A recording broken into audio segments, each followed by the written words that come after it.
Hello, and welcome to the show. Today, we're going to be talking about how to get funding at the very beginning if you've never fundraised before, you don't have any experience starting something, and you're just kind of starting from scratch. So, a lot of people that come to me and they've just never fundraised and they don't know. And like one of the biggest questions, you really want to start something, but how do you actually get that initial money? How do you convince a funder to give you anything? It's a lot easier than you might think. And at least compared to all of the other things you're going to have to do if you start something. So let's jump right into it. So the biggest thing to start with is the question isn't actually how do you get funding? It's how do you have enough of the basic life necessities to be able to do the thing that you think is most important as your day-to-day job, right? And so one way is to get funding, but there's a bunch of other ways. And so I think actually one of the biggest things is like how do you get like room, like shelter and food. These are like the two main things, really non-negotiable. And so for that, fortunately nowadays, like the resources that are available nowadays, if you want to start something, are incredible. I sometimes feel like an old lady where I'm like, back in my day, things were really much more difficult. But they were actually. So some of the things that exist now that I would have just killed to have when I got started were so there's the EA Hotel, or CLAR as it's now called. It's like center that I forget, it's a long acronym. Anyways, the original name was EA Hotel. I still love that. Based out of Blackpool, you can go and live with a whole bunch of other EAs and just work full time, and it's free. The application procedure is pretty lightweight. As long as they think that you're going to be doing good stuff, and like they have like a pretty low bar. The whole point is to provide this like basically like runway, this ability to do good work. You can go live there for free indefinitely. I think it's up to 2 years, and it's free, entirely free for rent. And often they also pay for food, so you can just basically be there around EAs. It's in Blackpool, UK, which is rainy and a bit run down, but who the fuck cares? It's free. It's free, and you're surrounded by the community, and that's what matters. I actually think it's even like a good testing fit of like, if you're not willing to live in Blackpool to try and save the world or do whatever charity work you're wanting to do, then like, I don't know, maybe you don't have enough dedication to actually start something. So, obviously people have different life circumstances. If you have like a spouse or a partner who can't move, yada, yada, there's a whole bunch of reasons. But if you don't have those usual reasons, it's a great, great opportunity. I haven't been there myself, but I am an advisor to them. And I've talked to a bunch of people who've stayed there, and they've universally loved it. They're like, wow, it's amazing to be around all these people who are working hard and are really dedicated. It's all the different cause areas. It's EA, so definitely all EAs there. And it's a mix. I think it's mostly AI safety stuff, but last I heard, but like there are definitely people who are working on animal stuff and global poverty stuff as well, and meta stuff definitely, and just like a lot of like self-directed learning stuff as well. So the EA Hotel is a really good option at the beginning, because then you don't even need to fundraise, right? Like you've already got all the stuff you need. You can just dedicate your time without having to establish any track record. The other thing is the EA houses. So this is a thing that we incubated at Nonlinear, and it's just a listing of EAs who are like renting to give. So they're turning, their spare space, which they otherwise weren't using, and EAs can apply and then be able to stay there for certain periods of time. And some people allow for long-term stays, so you can stay for like weeks to months, and then you get, free space, right?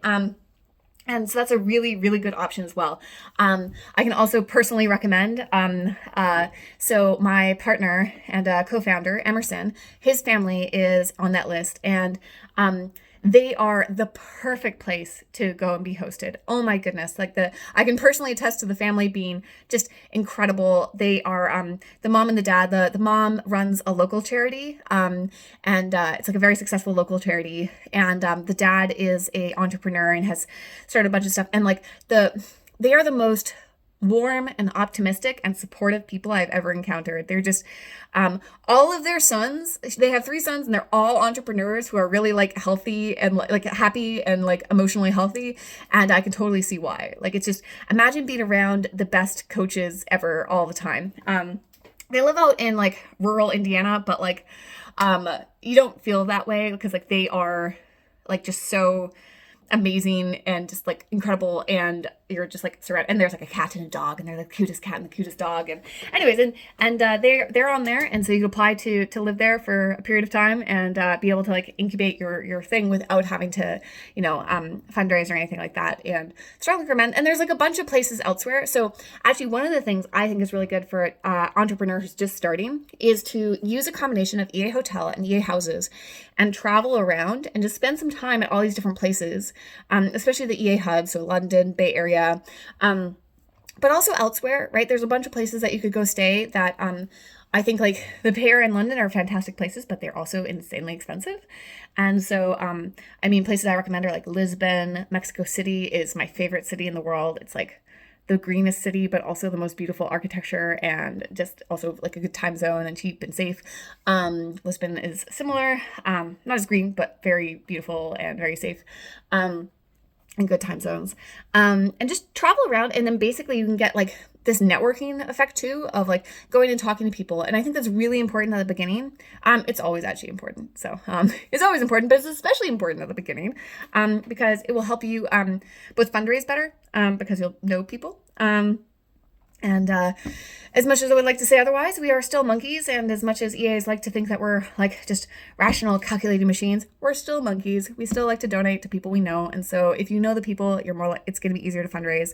And I mean, part of that makes sense actually, because people want to know you, right? Like it's hard to give money to people where it's like, you don't know them. Like maybe like there's a certain amount of trust that can be developed if you know them. And so if you get to go talk to them, that's good. It also helps with hiring because people will get to know you, right?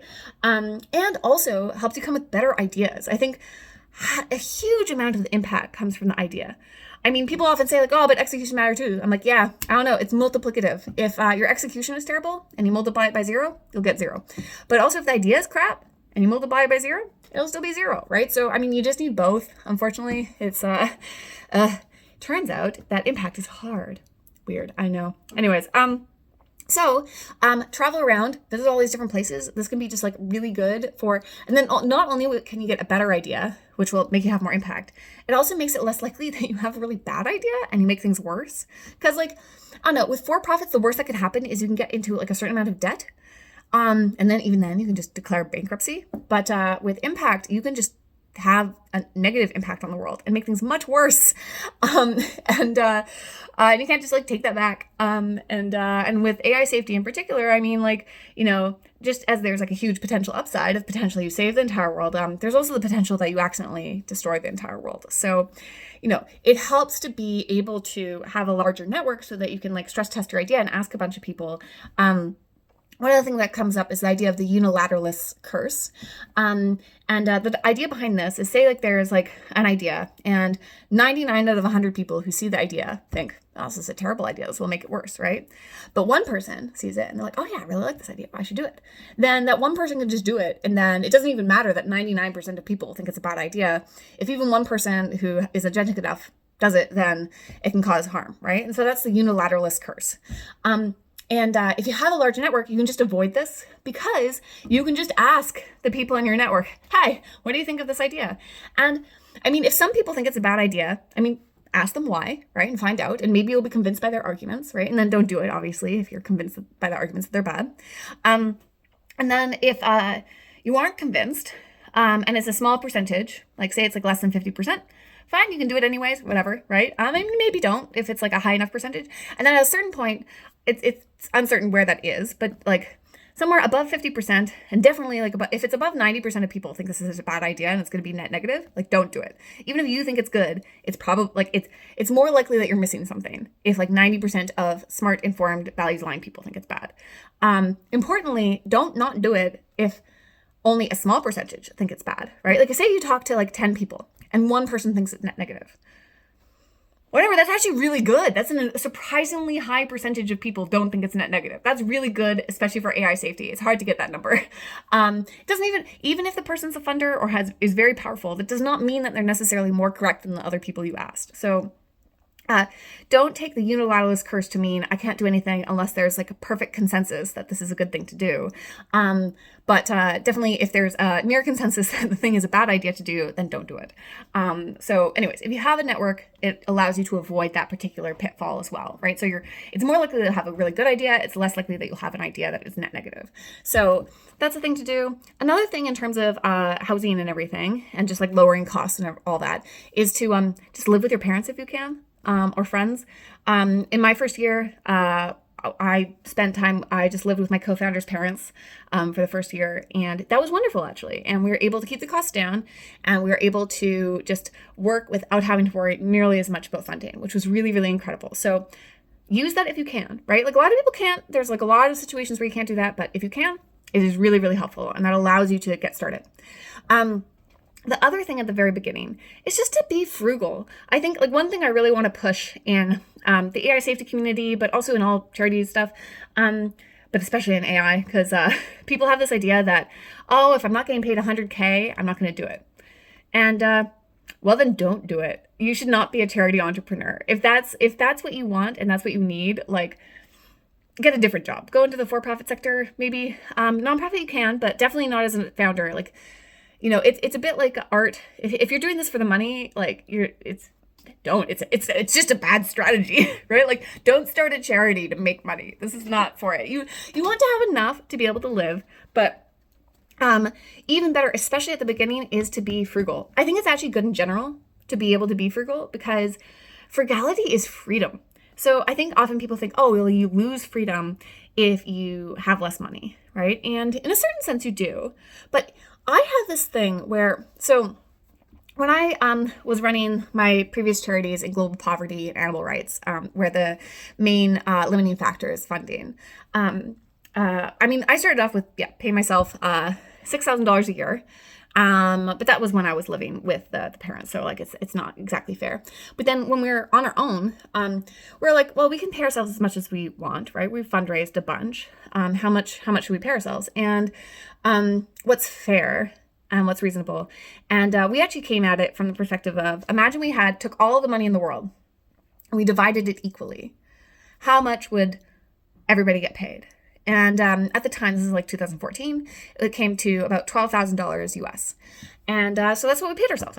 Me and my co-founder each paid ourselves $12,000 a year. And I mean, I lived in Vancouver, Canada, which is it's the most expensive city in Canada. And then after that, I lived in London, which obviously is very expensive. And there I think we paid ourselves like $18,000 or something, but pretty low. And it was fine. It was totally fine. Like, you can live like this if you're like, you know, if you're good with money. I mean, obviously, if you have trouble spending the right amount, then like probably give yourself a little bit extra patty and stuff. But yeah, like, and the benefit of this is just immense. So like, I have this thing where, you know, it's really important to have plans like B through Z, like have lots of different backup plans just in case things go south. And I have so much less anxiety than because of my frugality. The fact that I know I can live off of $12,000 a year in Canada means that, say everything goes to shit right now. Well, for one thing, I'm actually not going to move back to Canada. I'm going to go to like Mexico City or Lisbon or something.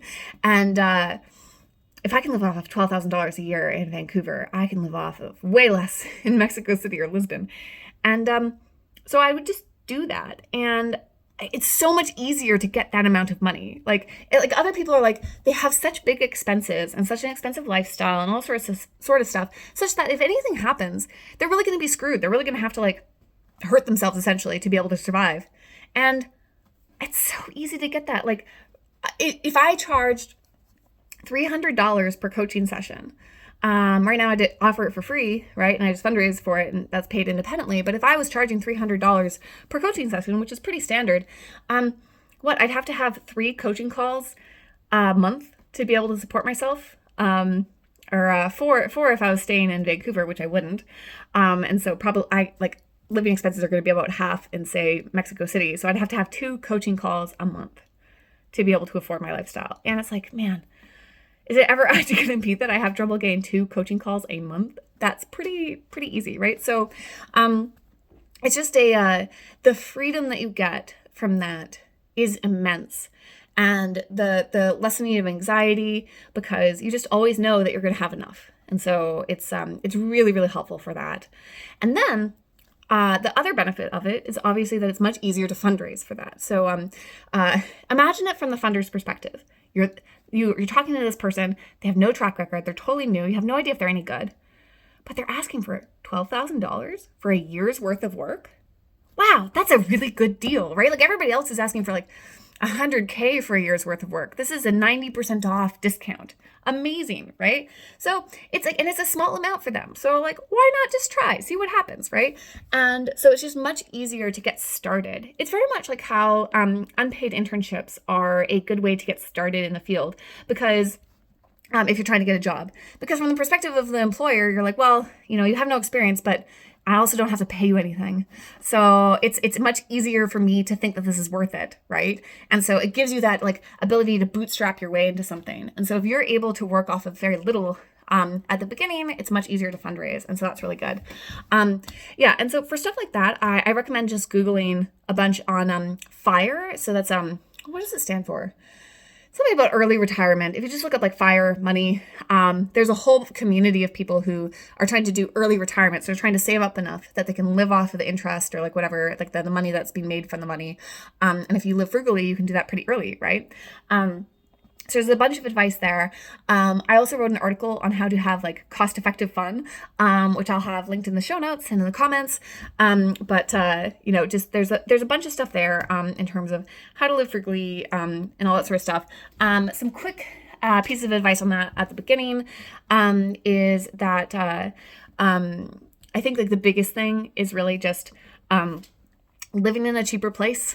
That's like most of it, right? So if you're trying to save money and you can move to someplace cheaper, look up nomadlist.com. I'll have the again link in the show notes and the comments. It's a website where you can basically search cities by a million different things, like cost of living, how safe is it, what's the weather like, time zones, blah, blah, blah, internet speed, a million things. It's an incredible, incredible website. So nomad, as in like, desert nomads, and then list, as in listing the reasons that you should start a charity or something. So check that out. And just live in a cheaper place, right? The general places that are considered amazing from a nomadic perspective are like Lisbon in Portugal. That's great, especially for European time zones. Budapest is also considered really good. And then for American time zones, there's Buenos Aires, which is, just like a beautiful European city, very cheap and safe. And then there's also, I'm a big fan of Mexico City. Mexico City is incredible. Just amazing. And much closer too, which is nice. So that like if you do want to make trips to America, it's like relatively cheap because it's a giant city and it's really close by. Very safe. I think people have this idea that Mexico is like just like filled with like drug violence or something, and it's like, I mean, some places, right? But not Mexico City. You'll be fine. Yeah, it's just an amazing place. I swear I'm not being sponsored by Mexico City tourism, but hey, if you are listening and you would like to sponsor this video, please do. Yeah, and then the other thing is just having roommates is a great way to lower costs.